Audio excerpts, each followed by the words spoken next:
Jnanvidam Sundaram Mande Vishwaguruncha Divyad Bhagavat Prem Noe Bija Pradam Devam Divyatanam Suchanabaranam Balarka Chelanchidam Sandrananda Puram Sadeka Varanam Vairagya Vidyambunim Sri Siddhan. From the commentary. Vasudeva Sankarshana Pradyumnani Ruda Dvitiya Chatur Vyuha E Turiya Vishuddha. Vasudeva Shankarshan Pradyumnani Ruda constitute the second quadruple expansion. They are purely transcendental.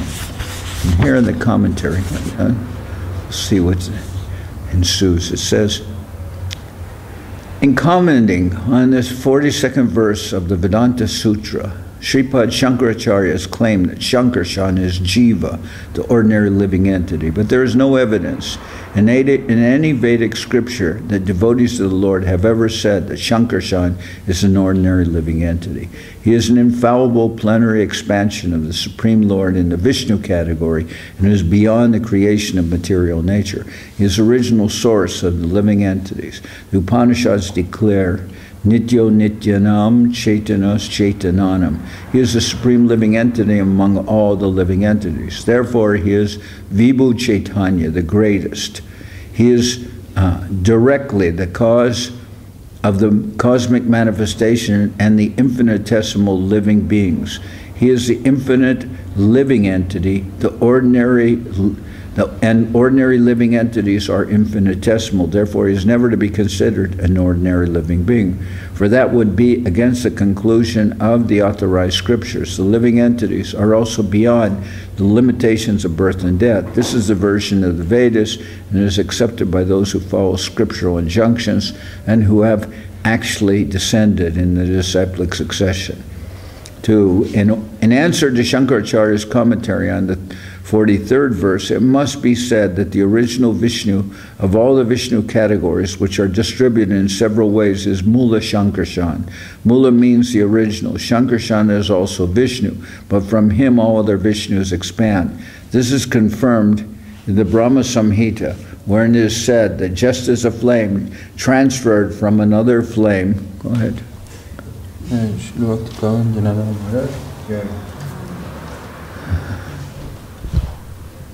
This is confirmed in the Brahma Samhita, where it is said that just as a flame transferred from another flame acts like the original, so the Vishnus who emanate from Mula Shankarshan are as good as the original Vishnu. One should worship the Lord, the Supreme Lord Govinda, who thus expands himself.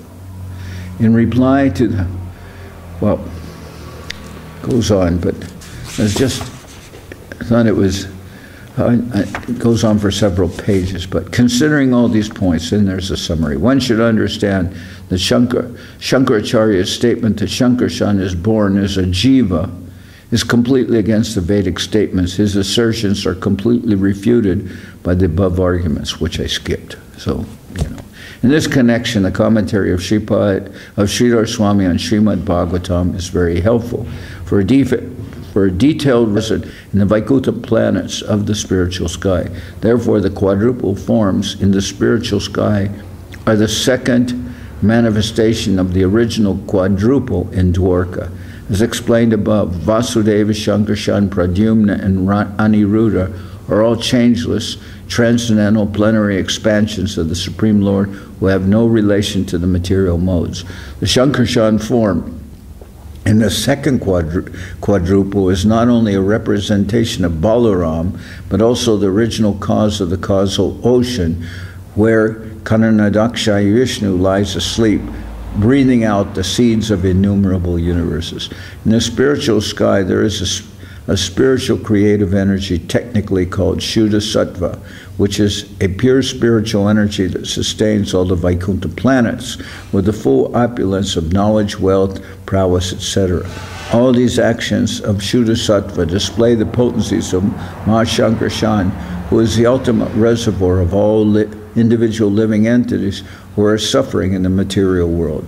When the cosmic creation is annihilated, the living entities who are indestructible by nature rest in the body of Mahashankarshan.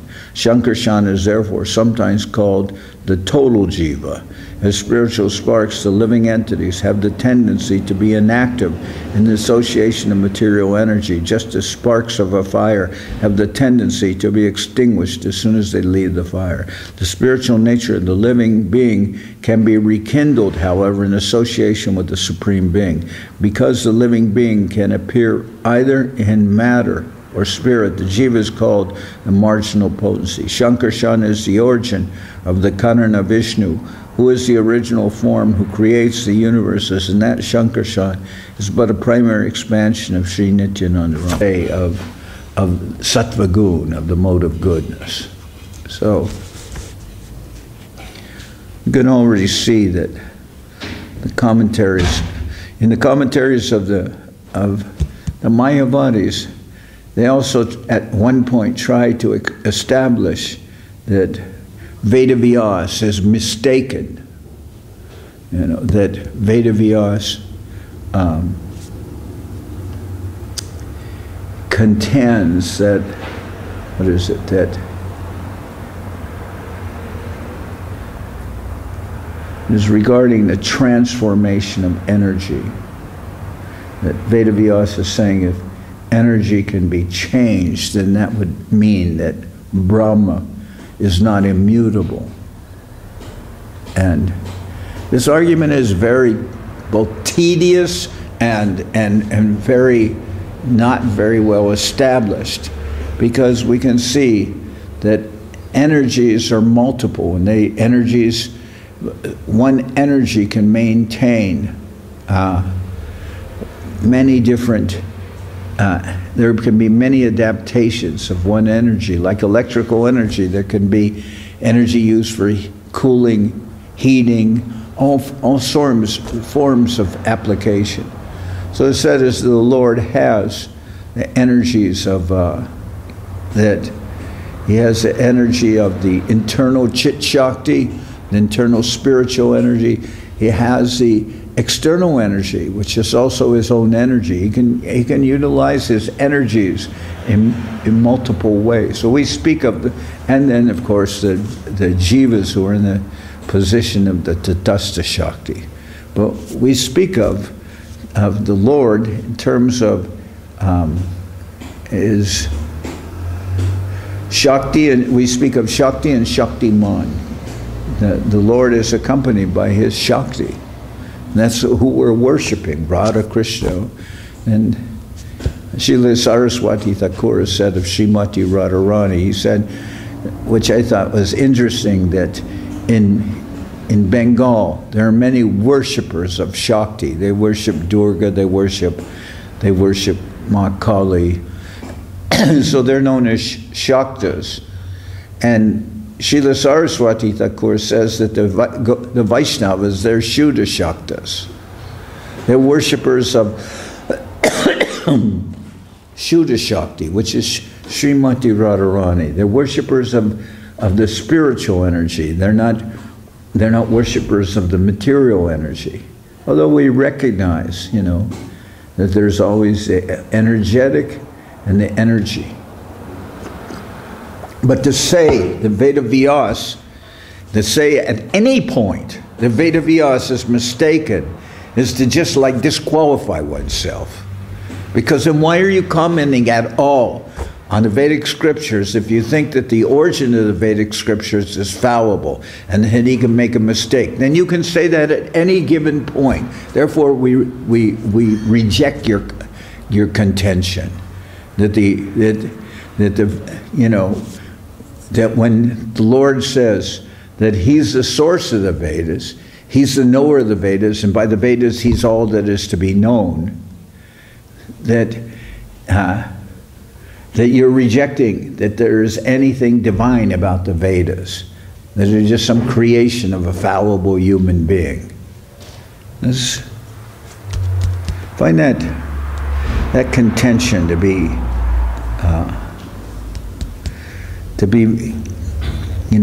like rather dismissive. You can win any argument that way. Oh, then we see that goes on. You can just say, oh, she's made many mistakes. Many made mistakes before. and now she's making another mistake. So I can, at any point, what is it? In logic, that is considered, and what is it? It's considered a fallacy of logic, you know. Something, I forget the exact name, but it's genetic, something like genetic fallacy, to say that the source is fallible. Therefore, we can say that anything that person says is dismissive. It's like going into a court of law. Somebody gives a statement that I saw this crime occur, and I saw that this person committed the crime. And then I go and argue, well, this person is a bad character and he drinks, and therefore we cannot accept what he's saying, you know. But if he's a witness, and you know, then we can accept. If he can corroborate his statements, we cannot be dismissive of his statements just on the basis of that he's this person or he's that person. But I don't know. Then the fact that here it's commented that Shankaracharya is commenting that Shankaracharya is a jiva. And I'm going on anyway. I just saw that point in the commentary. I didn't want to read through all the pages of the refutation, but I'm sure, you know, it's nice. It's actually nice to study very attentively what's being presented here. Tahaje Ramera Rupa Mahashankarshan Ch.ch Adi Ashrayati Ho Karanera Karan. There the personal feature of Balaram called Mahashankarshan is the shelter of the spiritual energy. He is the primary cause, the cause of all causes. Ch.ch Adi Bilat Eka Shuddha Sattva Moy Jata Vaikuntadidam. One variety of the pastimes of the spiritual energy is described as pure goodness, Vishuddha Sattva. It comprises all the abodes of Vaikuntha. Shad Vidaishvarya Teho Sakala Chinmoy Sankarshanera Vibhuti Sab Jani Anischoy. The 6 attributes are all spiritual. Know for certain that they are all manifestations of the opulence of Shankarshan.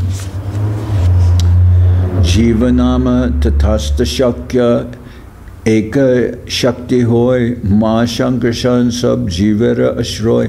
There is one marginal potency known as the Jiva. Mahashankarshan is the shelter of all Jivas. No. Jahoite Vishvot Bhati Jahate Praloy Se Purushera Shankarshana Samasroy. Shankarshan is the original shelter of the Purusha, from whom this world is created and in whom it is dissolved. Sarvashraya Sarvadbhuta Aishwaryapar Ananda Kohite Nare Mahima Jahar. He, Shankarshan, is the shelter of everything. He is wonderful in every respect, and his opulences are infinite. Even an Ananta cannot describe his glory. Turiya Vishuddha Sattva Shankarshananam Tiho Jaramsha Se Nityanandaram. That Shankarshan, who is transcendental pure goodness, or Vishuddha Sattva, is a partial expansion of Nityananda Balaram. So this chapter we're reading is the glories of Sri Nityanandaram. And what is Sunday? Sunday is the appearance of Sri Balaram. So this is the outlook that we, as you know, we can glorify Balaram, and the devotees always revel in hearing of Balaram's pastimes, such as entering Vrindavan, killing the Dinakashura, and knocking the teeth out of what's the person's name that he knocks the teeth out of? Do you remember? The king of Kalinga, I think it is. And when Krishna kidnapped Rukmini. Rukmini wrote a letter to Krishna and asked him to kidnap her. So he was fighting for the 18th time against Jarasandha, getting boring after a while. So he left the battlefield. Therefore, Krishna left the battlefield. Therefore, he's called Ranchor, who leaves the battlefield. And he went to rescue Rukmini. And Rukmini's brother, who was trying to set up her marriage with Shishupal, he pursued Krishna and vowed that he would bring back Rukmini, and if he didn't, he wouldn't return to his kingdom. And of course, he lost. And then Krishna proceeded to shave off half the mustache and half the hair of Rukmini. And Balaram, partially to win the favor of Rukmini, told Krishna, "Please, Krishna, such actions are not done in civilized society. This is rather demeaning," he told to Krishna, so as to not disturb Rukmini too much. And of course, her brother Rukmini never returned to his kingdom. And then later, when there was a marriage of, I believe, their son, what was it? I don't remember his son or the son said Aniruddha. I don't remember. But anyway, marriage ceremony, and that marriage ceremony, some of the Kshatriyas challenged Balaram to a game of what's described as chess, and he lost the first several games, so they're always increasing the betting. And then anyway, some argument ensued because Balaram won, and he was playing against Rukmini. Rukmini kept on saying that, Balaram had actually lost.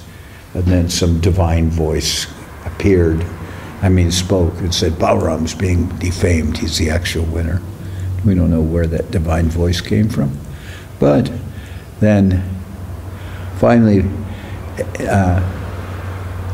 Rukmini said, "Well, you two brothers, you may be very expert among the cowherd community, but you're not really up to the Kshatriya standard." So then Balaram became agitated, and he with one blow of his mace, what is called mace or club, he killed Rukmini. And then I think there was a king of Kalinga was always laughing and showing his teeth at Balaram. So Balaram knocked out his teeth and broke arms and legs of the other Kshatriyas. It was quite a scene. So anyway, the devotees always read about these kind of pastimes and they revel in them. But of course, we really want to see the real emphasis is here, although I'm not, is here that Balaram is actually Nityananda Prabhu. Nityananda Prabhu, he's the source of all the expansions, and as the original Balaram, he's the source of all expansions. He is the original, we could say, non-different from Balaram. And we always want to see the glories of Balaram through the glories of Nityananda. And Nityananda's glories themselves that are being delineated here in this 5th chapter. Nityananda is himself so glorious, we cannot imagine the nature of Nityananda Ram.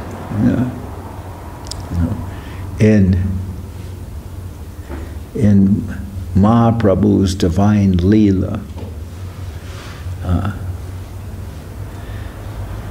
Nityananda's presence is after Vishvarup leaves home, takes sannyas, becomes Shankararanya, then we can actually see Nityananda Prabhu present as Mahaprabhu's elder brother. And he appears, and we say Sakshad Hari Trina Samasta Shastri Rupta Shatata Bhyateva Sadbi, that up to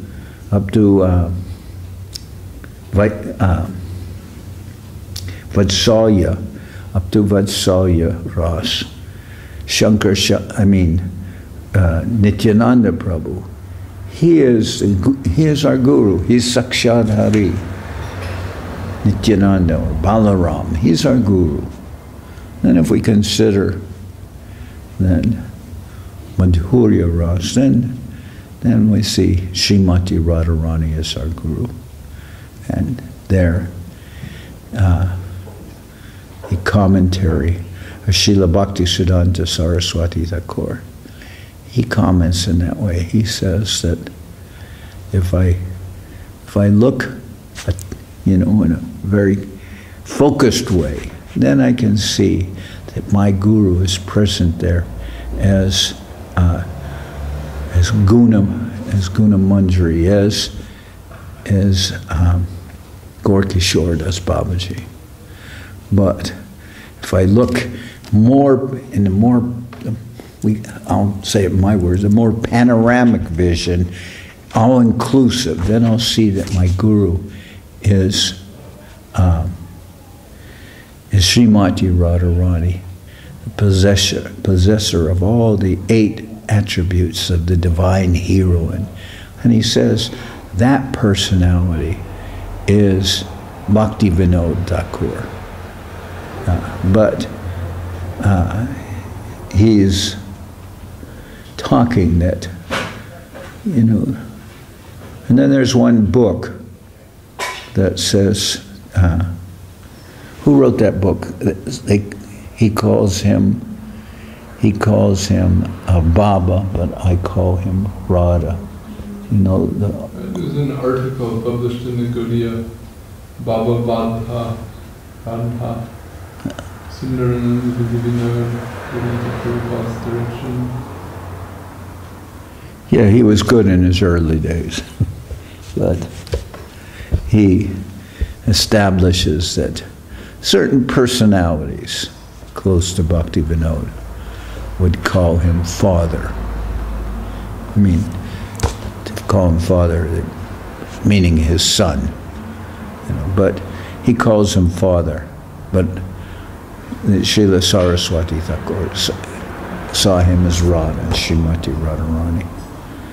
Anyway, Sakshara Ritrinasa Masta Shastre Rukta Shatata Bhyate Vasadbi. That when we are considering all the way up to Vatsalya Ras, Nityananda Prabhu is Gurudev, and we often refer to him in that way.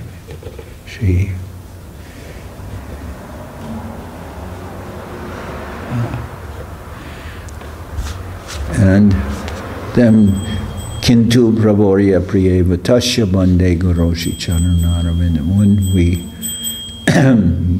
but at the same time, because there's Kintu, when we consider everything, all the way to Madhurya Rasa, then we'll see that Gurudev is appearing as Srimati Radharani. Now that's the Param Guru, the exalted Vaishnava. And something we've, many persons came to the Sri Chaitanya Saraswat Mat, and they could see our divine acharyas presenting, that highest rasa. I mean, when Sridhar Maharaj would talk, he could be, somebody said that when Sridhar Maharaj spoke, even if he was reading the newspaper, that was as good as the Vedas. Just anything he spoke was permeated by his divine consciousness. And in normal conversation, I saw Srila Guru Maharaj, he'd be talking in a normal way, and suddenly, it was like all of a sudden, his consciousness would go from this plane up to the highest plane, and he'd be speaking suddenly on such a high plane, and just many things could trigger that. But at the same time, Guru Maharaj always said, he always say, Dayal-nitai, Dayal-nitai, Dayal-nitai, Dayal-nitai. Always referred to Sri Nityananda Prabhu. So.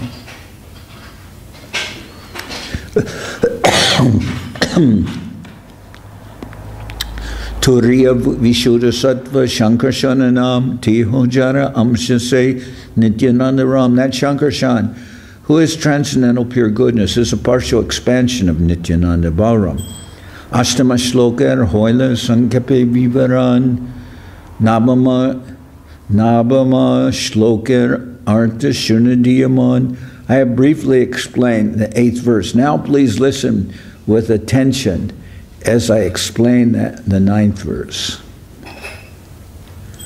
And Srila Govinda Maharaj would say, what was it he said? Please listen with minorly attention, right? Was it? That was. I heard him say that. Yeah, many times I heard him say, please give your attention please listen with minorly attention. With your, like this. Now please listen with attention as I explain the 9th verse. Shunadiyaman. With all your mind, I guess. Maya Bharta Janda Sangashrayanga. Maya Bharta Janda Sangashrayanga. Shete Shakshad Kananam Bodhini Madhye. Yashai Kamsha Shri Pumanadi Devas Tam Shri Nityananda Ramam Prapaje. Maya Bharta Janda Sangashrayanga Shete Sakshad Karanam Bodhi Madhye. Shete Sakshad Karanam Bodhini Madhye. No, that's wrong. Maya Bharta Janda Sangashrayanga Shete Sakshad Karanam Bodhi Madhye. Yashyai Kamsha Shri Puman Adidevas Tam Shri Nityananda Ramam Prapaje. I offer my full obeisances unto the feet of Shri Nityananda Ram, whose partial representation, called Karana Dakshayi Vishnu, lying in the Karana ocean, is the original Purushan, the master of the illusory energy and the shelter of all the universes.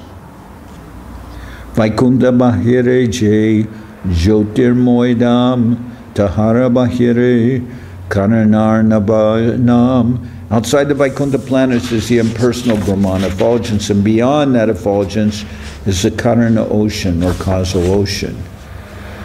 Vaikuntha Bediyek Ache Jalanidhi Ananda Aparatar Nahika Avadi.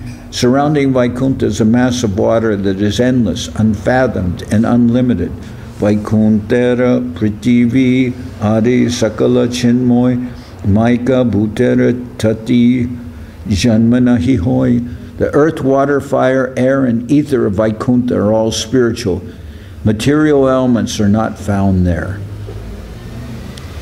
Chinmoy Jase Paramakarana Jara E Kana Ganga Patita Pavana. The water of the Karana ocean, which is the original cause, is therefore spiritual. The sacred Ganges, which is but a drop of it, purifies the fallen souls. So, Chinmoy Jalase Paramakarana Jara Ekana Ganga Patita Pavana. The water of the Karana ocean, which is the original cause, is therefore spiritual. The sacred Ganges, which is but a drop of it, purifies the fallen souls. That Ganges enters when, during the Vamana Leela, Lord Vamana expands himself as Trivikram, right? And his toe pierces the covering of the material universe, and the Akash Ganga enters through that rip in the covering of the material universe and falls to this earth. Then, but it's falling with great force.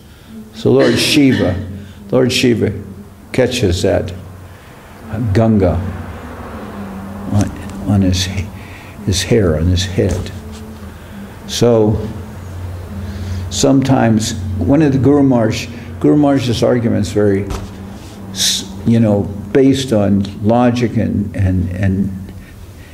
in a very way that can be understood. He would say, if there's an argument as to who is supreme, Krishna or Vishnu, or Lord Shiva, then he would comment that Lord Shiva takes Lord Vishnu's foot water on his head. The evidence of him accepting the divine position of Vishnu. Now, someone could say, that's a rather simplistic argument, isn't it? I'd say, yes, it's very simplistic. I like it very much. But anyway, the water of the Kanana ocean, which is the original cause, is therefore spiritual. The sacred Ganges, which is but a drop of it, purifies the fallen souls. Seta Kananar Nabe Se Shankarshan Apanara Ek Amshe Korana Shayan. In that ocean lies one plenary portion of Lord Shankarshan. Mahat Shrashta Purusha Tiho Jagat Karan Adhyavatar Kore Mayaya Ikan. He is known as the first Purusha, the creator of the total material energy. He, the cause of the universe, is the first incarnation, cast his glance over Maya. Maya Shakti Rohe Karanab Dirabahire Karana Samudra Maya Parashite Nare. Maya Shakti resides outside the ocean of Karana. Maya cannot touch his waters.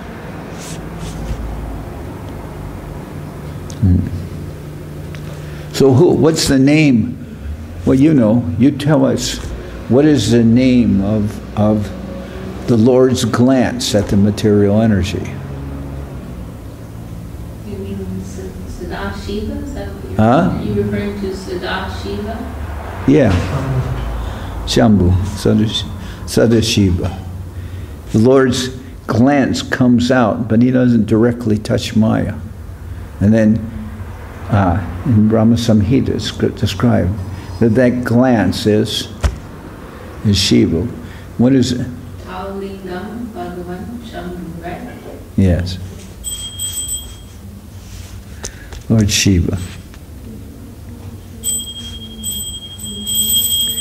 So what is it? Maya Yakshena Prakriti Su Yache Sacharacharam.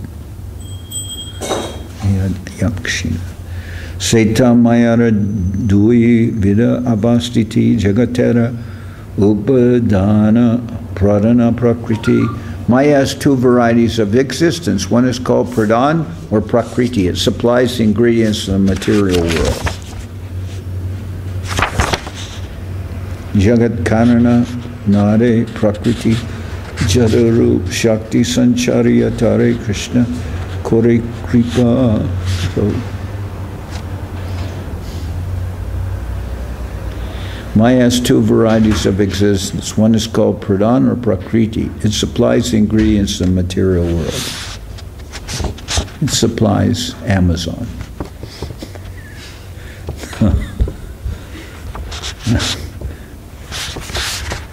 No. Maya has two varieties of existence. One is called Pradhan or Prakriti. It supplies the ingredients in the material world. Jagat Karana Nahi Prakriti Jadarup Shakti Sancharya Tare Krishna Kore Kripa. Because Prakriti is dull and inert, it cannot actually be the cause of the material world. But Lord Krishna shows his mercy by infusing his energy into the dull, inert material nature. Krishna Shakti Prakriti Hoy Gona Karan Agni Shakti Loha Jaishi Koraye Jaran. The Prakriti, by the energy of Lord Krishna, becomes the secondary cause, just as iron becomes red hot by the energy of fire. Ateva Krishna Mula Jagat Karan Prakriti Karan Jaiche Ajagala Stan Therefore, Lord Krishna is the original cause of the cosmic manifestation. Prakriti is like the nipples on the neck of a goat, for they cannot give any milk. Those who have seen goats, they know this. The nipples on the neck of the goat, it appears it has some, like breast hanging from his neck, right? They're like fleshy and look. So, but obviously they cannot give any milk. They're just the appearance like that. So Prakriti, in the same way, appears that is the source of the cause. That the cause of the original of the cosmic manifestation is Prakriti by appearance, but that Prakriti has no power without being infused by the energy of the Lord. Previously, in the previous verse, it says, just as iron becomes red hot by the energy of fire. And I have that direct experience of that when I was rather young and clumsy. When I took a class in a metal shop, and we were pounding, into shape, wrought iron. And that iron would become red hot. And when it was red hot, then you could pound it. When it wasn't red hot, you couldn't shape it. But still I managed to pound it when it was red hot. And when it wasn't red hot, sometimes I would grab it by mistake. That's what I call clumsy. Then you find out, even though it's not red hot, it still qualifies as hot. But Maya amse ko hitare nimita karan sehona he jate karta hetu narayan. The Maya aspect of material nature is the immediate cause of the cosmic manifestation, but it also cannot be the real cause, for the original cause is Lord Narayan. Gatera nimita hetu Ch.ch Kumbhakar Ch.ch Jagatera Karta Purusha. Here's another nice example. Just as the original cause of an earthen pot is the potter, so the creator of the material world is the first Purusha incarnation. Karanava Shayi Vishnu. The creator of the pot is the potter, not the clay. The potter's not there to shape the clay. There won't be any pot. So, Krishna Karta Maya Tara Korana Shahai Gatera Karana Chakra Dundadi Upai. Lord Krishna is the creator, and Maya only helps him as an instrument, just like the potter's wheel and other instruments, which are the instrumental causes of a pot. Dura hoite purusha kore mayate avadan jiva rupa viryatate korana adan. The first Purusha casts his glance at Maya from a distance, and thus he impregnates her with the seed of life in the form of the living entities. So there is the cause of life, is from that glance. That glance is impregnating the material nature. We said the glance is coming out in the form of Rudra, but the actual seeds of life, that, sometimes it's said Brahma's a creator, but more properly we could say Brahma is like an engineer. He's a structural engineer, he can create so many forms. But the seeds of the living entities, that is actually giving life to this world, comes from the glance of Vishnu. Eka angabashe kore mayate milan maya hoite janmetabe brahmandaragan. The reflected rays of his body mix with Maya, and thus Maya gives birth to myriads of universes. And then I'm going to stop here. Where Vishnu glances, his glance impregnates material nature with genius. But where is he glancing exactly? Pardon me? Where is he looking at? Where is Vishnu? Where is Vishnu's glance? Yes. Where is it looking? Where is it going? Yeah. To the material nature. which is at that point it's just pradhan, right? But here it says that pradhan is he's supplying the ingredients of the material nature, and they're being maybe, then it's going towards there, yes. But you're saying, where is the material nature? Yeah. Or where is the glance going? Where is the glance? Oh, you're saying that up until now, there's no actual physical manifestation of the material nature. Secondary thing after the glance. That's a good question. Do you want to answer that question? What he's saying is that there's no actual manifestation at this point of the material creation. Well, the glance is going into the material energy and giving some life to that. But he's saying at this point there hasn't been physical manifestation of the material creation. It's not yet shown itself. This is Mahavishnu glancing at them towards the material energy. Just that. I mean, it doesn't, like, it's an undifferentiated energy. He's glancing towards that, and then that's the cause of the universes that are coming to appear within that. So there's, like, where is he looking? There's only one thing to look at, the one non-differentiated thing that's there. And upon infusing that with the jivas, then these universes are coming up, and his glance is the cause of those universes. Now you can say that things are happening sequentially. Mahavishnu, then his expansion of Garbhodakshai Vishnu, and from the navel of Garbhodakshai Vishnu grows a lotus, and there is Lord Brahma, and Lord Brahma is, is sometimes said to be the creator. But we're not specifically talking about a time sequence, that in terms of this happens and that happens and this happens and that happens. It's rather happening by the Lord's will, all, So the original seeds of the living entity, which are injected into the material nature, that's done by Mahavishnu. Then there's maybe so much manifestation that takes place, Then many different planets are created and like that. But the jivas are now being, injected into that material nature. They're necessary for the creation actually to happen.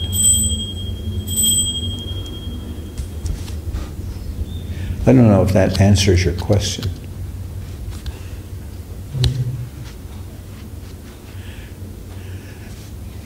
Do you want to comment anything? Anything? I mean, that's it. I don't know anything else. There's not anything else said on this. I mean, at this point in the text, that's what it is. Yeah, the point is being made here previously. To think that something's coming out of the material nature, that the material nature is the cause of life, that is not that is the false argument that's being refuted here. Saying that the cause of life is the glance of the Lord, that He's injecting the life into the material nature. Now, in what state the material nature is when He injects His glance, injects the seeds of the living entities into the material nature?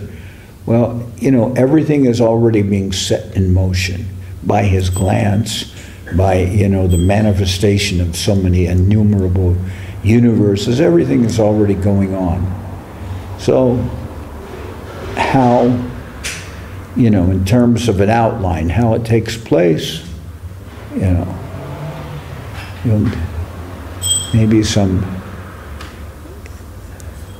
we could outline this sequence.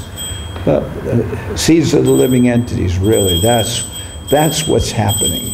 The material nature is really created, to give some, you can say, some possibility of a pardon to the living entities. They're being injected into the material nature, and from there, things will begin to happen. those who are, utilizing correctly, their opportunity afforded by the material nature, they'll engage themselves in devotion. Huh? Haribol. Yes. So anyway, can I read? I'll read. I remember reading the Pavan Jivanamrita, and it is time for breakfast, but I'm going to read anyway. Some verses here. Embracing the Lord's guardianship. Okay, this is Ch.ch Pavan Jivanamrita. This is the presented by Srila Bhakti Rakak Sridhar Deva Goswami Maharaj, and giving the explanation about Sharanagati presented. Bhakti Vinod Thakur's 6 limbs of Sharanagati. In the chapters, the 6 limbs of Sharanagati presented the words of the devotees. And this chapter is called Embracing the Lord's Guardianship, Gopritve Varanam. And Srila Guru Maharaj, Srila Sridhar Maharaj says this also can be said to be entering into the family of the Lord. Because who is your guardian? Guardianship, embracing the Lord's guardianship, entering into the family of the Lord. Now, do you know which verse was? 8. 8. Starting with 8. Okay. Upalabdha Krishna Shraya Yaika Mangalasha Chashraya Prapti Vilambane Tad Aprapti Sambhavanayam Udvega Prakasha Krishna Tvariya Parapankaja Panjarantam Adyaivame Vishatu Manasa Rajahamsha Prana Prayana Samaye Kapavata Pita Kanta Varodana Vido Smaranam Kutaste. This is a verse by Sri Kulashekar. Now, what the Sanskrit presented by Guru Maharaj, Upalabdha Krishnashraya Yaika Mangalasha Chashraya Prapti Vilambane Tad Aprapti Sambhavanayam Udvega Prakasha. That's the explanation of this verse. Expression of anguish in the suspense of delay in achieving the shelter of Lord Krishna by one who realizes such shelter to be the only good fortune. So the expression of anguish in the suspense of delay. Now, this is a beautiful verse by Sri Kulashekar, and he's of the what is it, the Sri Sampradaya, right? And Guru Maharaj liked to quote from Maharaj Kulashekar, Yamunacharya, and others. And this says, "O Krishna, please allow my mind to immediately yield to your lotus flower-like feet, just as the flamingo enters into the labyrinth of the lotus flower stems." Well, this is some literary, what's the word?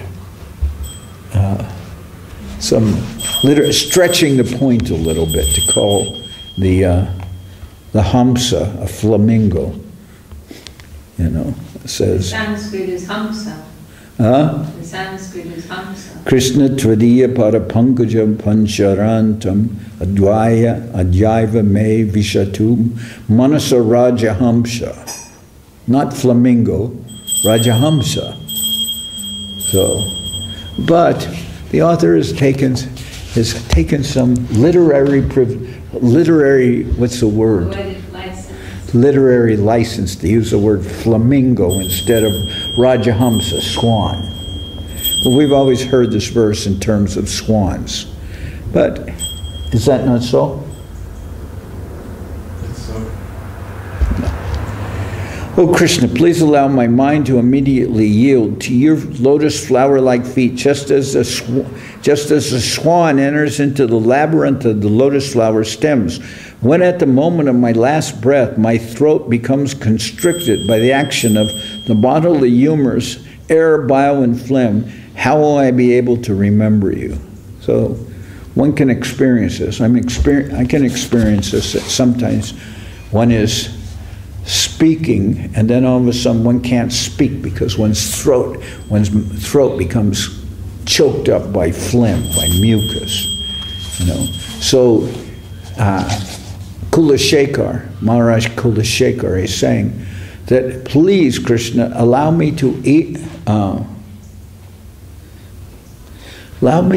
immediately gain entrance into the worship of your lotus feet, because if I forestall this, I do not know at what Rajhamsa. Although, you know, certainly a flamingo is very nicely colored. That really, like, is a big thing for me, because I always loved that verse, and I thought that imagery was so beautiful, the flamingo, and I have to think. Well, I don't know. What does it say in the Sanskrit? Well, maybe that's where he got it. But you know, anguish in the suspense of delay in achieving the shelter of Lord Krishna. To achieve his shelter, you know, with some immediacy, and not to wait for trust no future, however bright. You know, that idea. Not to wait for the future.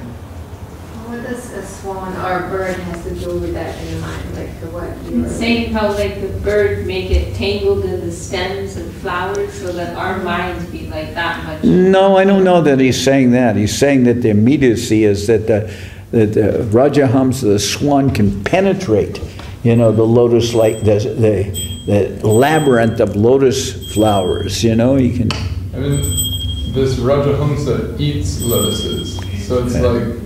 It needs to get there to eat its food. It's seeking its immediate sustenance. So with the immediacy that someone goes to find the source of their life, then I'm in that separation of not being able to get where I need to go to have my sustenance. Beak through the and eating the lotus. He's not waiting around. He doesn't get caught up in the labyrinth of, you know, there's just some lotus leaves floating there, and he can immediately get there. He doesn't have any trouble. But anyway, that's the way I always saw this verse. Okay, one more verse. I know it's very late. I'm always like this. Swarupata eva Shri Krishna Shya Bidbhava Vaktava Palakatva Darshanena Rashraya Prarthana Swarupata eva Shri Krishna Shya Bidbhava Katva Palakatva Darshanena Tarashraya Prarthana Krishna Rakshatu No Jagatraya Guru Krishna Mars in the Sanskrit. Yeah. So only Krishna is our guardian. Only. May Lord Krishna, the Guru of the three worlds, protect us, our obeisances unto Lord Krishna at all times. Krishna is the vanquisher of all enemies. I offer my obeisance unto that Krishna. This world emanates from Krishna. I am the servant of only Krishna. This whole universe is situated within Krishna alone. O Krishna, please protect me. Let's see. Of Kamsa, merciful deliverer of Gajendra, O sweet artful Krishna, O sweet brother, Hariharaya Nama, Krishna Jadavaya Nama, Jadavaya Madhavaya Keshavaya Nama,